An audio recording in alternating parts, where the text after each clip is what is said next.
जिस राजस्थान में 2014 और 2019 के चुनावों में बीजेपी का पूर्ण कमल खिला था, उस राजस्थान में आखिर ऐसा क्या हुआ कि 2024 के चुनावों में बीजेपी को जोर का झटका लगा। इसके पीछे कई कारण बताए जा रहे हैं। आइए एक एक करके बीजेपी की हार के फैक्टर्स पर नजर डालते हैं। राजस्थान में क्यों पिछड़ी बीजेपी? मीडिया रिपोर्ट्स के मुताबिक राजस्थान में कई लोकसभा सीटों पर राजपूत वोटर्स बीजेपी से नाराज थे। इसका खामियाजा बीजेपी को नुकसान के रूप में उठाना पड़ा। करौली, झुंझुनू, जोधपुर, बाड़मेर, जैसलमेर में राजपूत वोटर्स ने बीजेपी को वोट नहीं दिया। लोकसभा चुनाव में जाट वोट बैंक बीजेपी से खिसका नजर आया, जिसका असर शेखावटी समेत बाड़मेर और नागौर में भी देखने को मिला। किसान आंदोलन और अग्निवीर योजना भी इसकी बड़ी वजह रही। सोशल मीडिया पर मोदी के सत्ता में आने पर आरक्षण खत्म करने की अफवाह से भी SC/ST में कुछ नुकसान हुआ। राज्य में रैली करने पहुंचे पीएम मोदी हिंदू मुसलमान पर आ गए थे, जिसका असर सीधा सीधा जनता पर पड़ा और जनता बीजेपी को नकारने लगी।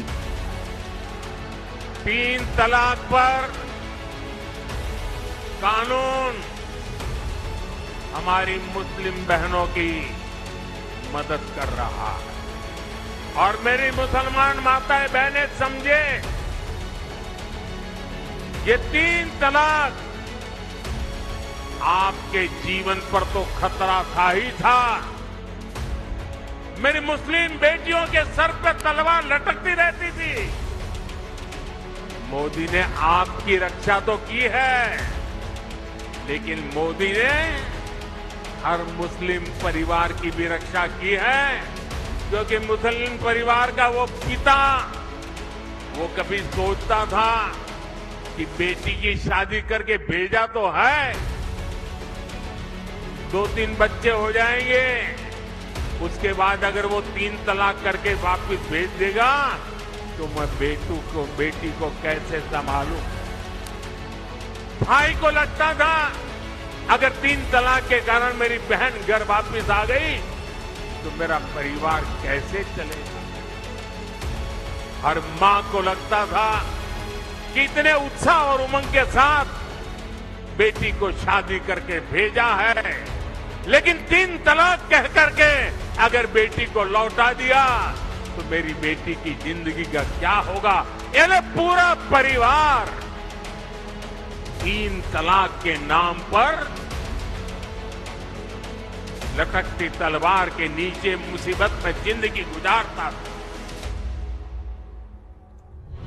मोदी ने सिर्फ मुस्लिम बहनों को नहीं, सभी मुस्लिम परिवारों की जिंदगी को बचाया है। विधानसभा चुनाव में मुख्यमंत्री अशोक गहलोत से नाराज चल रहे सचिन पायलट ने भी लोकसभा चुनाव में कांग्रेस के लिए अहम भूमिका निभाई। खबरों की माने सचिन पायलट फैक्टर। विधानसभा चुनाव में पायलट समर्थकों ने गहलोत के लिए वोट दिए थे, मगर इस बार ये कांग्रेस के साथ खड़े रहे। सचिन पायलट का जमकर प्रचार करना भी बड़ा फैक्टर रहा। लोकसभा चुनाव में पूर्व सीएम और बीजेपी की कद्दावर नेता वसुंधरा राजे का फैक्टर भी राजस्थान के चुनाव में हावी रहा। मीडिया रिपोर्ट्स की माने तो वसुंधरा राजे फैक्टर। राजस्थान की करीब 12 सीटों पर पूर्व सीएम वसुंधरा गुट ने पार्टी के उम्मीदवारों के खिलाफ काम किया या फिर पार्टी के लिए कोई काम ही नहीं किया। खुद वसुंधरा राजे ने उम्मीदवार के लिए प्रचार नहीं किया। पूर्व सीएम वसुंधरा राजे ने अपने बेटे दुष्यंत की झालावाड़ 12 सीट से आगे कहीं भी कोई चुनावी प्रचार नहीं किया। इसका असर भी चुनाव परिणाम पर नजर आया। राजस्थान के चुनाव प्रचार में अशोक गहलोत के एक्टिव नहीं होने या किसी पद पर नहीं होने से जनता में 5 साल के गहलोत सरकार के शासन की नाराजगी नहीं दिखी। मीडिया रिपोर्ट्स के मुताबिक अशोक गहलोत ने खुद को अपने बेटे वैभव गहलोत के लोकसभा क्षेत्र जालौर सिरोही तक ही कैद कर लिया, जिसका फायदा पार्टी को लोकसभा चुनावों में हुआ।